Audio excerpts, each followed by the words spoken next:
I speak to you today with feelings of profound sorrow. Throughout her life, Her Majesty the Queen, my beloved mother, was an inspiration, an example to me and to all my family. And we owe her the most heartfelt debt any family could owe to their mother, for her love, affection, guidance, understanding, and example. Queen Elizabeth was a life well lived, a promise with destiny kept, and she is mourned most deeply in her passing. That promise of lifelong service I renew to you all today. Alongside the personal grief that all my family are feeling, we also share with so many of you in the United Kingdom, in all the countries where the Queen was head of state, in the Commonwealth and across the world, a deep sense of gratitude for the more than 70 years in which my mother, as Queen, served the people of so many nations. In 1947, on her 21st birthday, she pledged in a broadcast from Cape Town to the Commonwealth to devote her life, whether it be short or long, to the service of her peoples. That was more than a promise. It was a profound personal commitment which defined her whole life. She made sacrifices for duty. Her dedication and devotion as sovereign never wavered through times of change and progress, through times of joy and celebration, and through times of sadness and loss. In her life of service, we saw that abiding love of tradition, together with that fearless embrace of progress, which makes us great as nations. The affection, admiration, and respect she inspired became the hallmark of her reign. And as every member of my family can testify, she combined these qualities with warmth, humor, and an unerring ability always to see the best in people. I pay tribute to my mother's memory, and I honor her life of service. I know that her death brings great sadness to so many of you, and I share that sense of loss beyond measure with you all. When the Queen came to the throne, Britain and the world were still coping with the privations and aftermath of the Second World War, and still living by the conventions of earlier times. In the course of the last 70 years, we have seen our society become one of many cultures and many faiths. The institutions of the state have changed in turn. But through all changes and challenges, our nation and the wider family of realms, of whose talents, traditions, and achievements I am so inexpressibly proud, have prospered and flourished.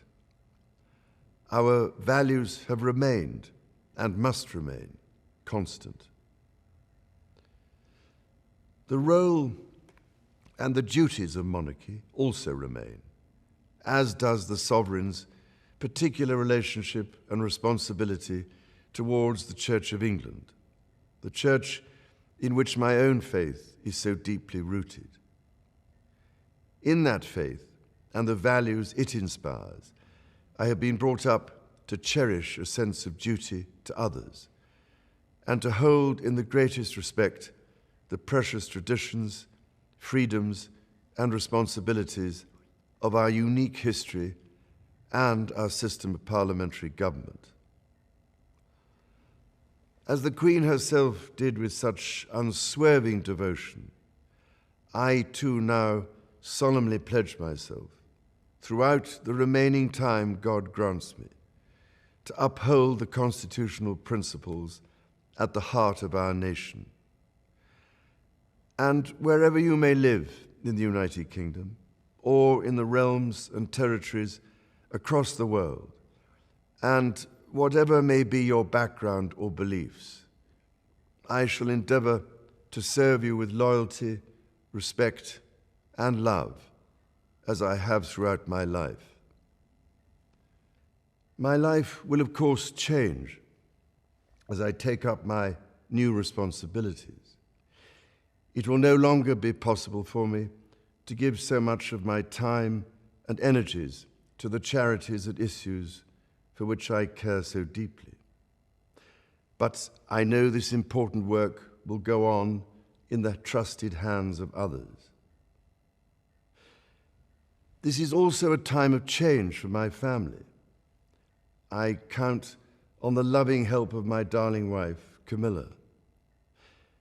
In recognition of her own loyal public service since our marriage 17 years ago, she becomes my Queen Consort. I know she will bring to the demands of her new role the steadfast devotion to duty on which I have come to rely so much. As my heir, William now assumes the Scottish titles which have meant so much to me. He succeeds me as Duke of Cornwall and takes on the responsibilities for the Duchy of Cornwall, which I have undertaken for more than 5 decades.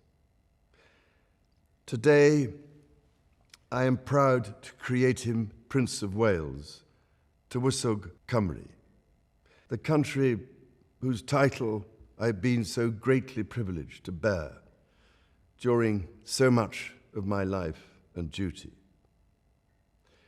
With Catherine beside him, our new Prince and Princess of Wales will, I know, continue to inspire and lead our national conversations, helping to bring the marginal to the centre ground, where vital help can be given. I want also to express my love for Harry and Meghan as they continue to build their lives overseas. In a little over a week's time, we will come together as a nation, as a Commonwealth, and indeed a global community, to lay my beloved mother to rest. In our sorrow, let us remember and draw strength from the light of her example.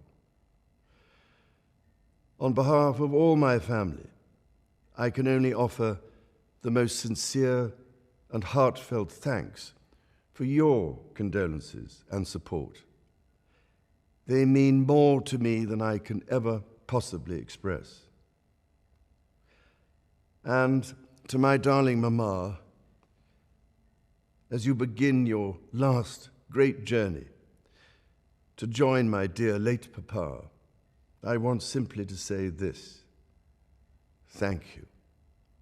Thank you for your love and devotion to our family and to the family of nations you have served so diligently all these years. May flights of angels sing thee to thy rest.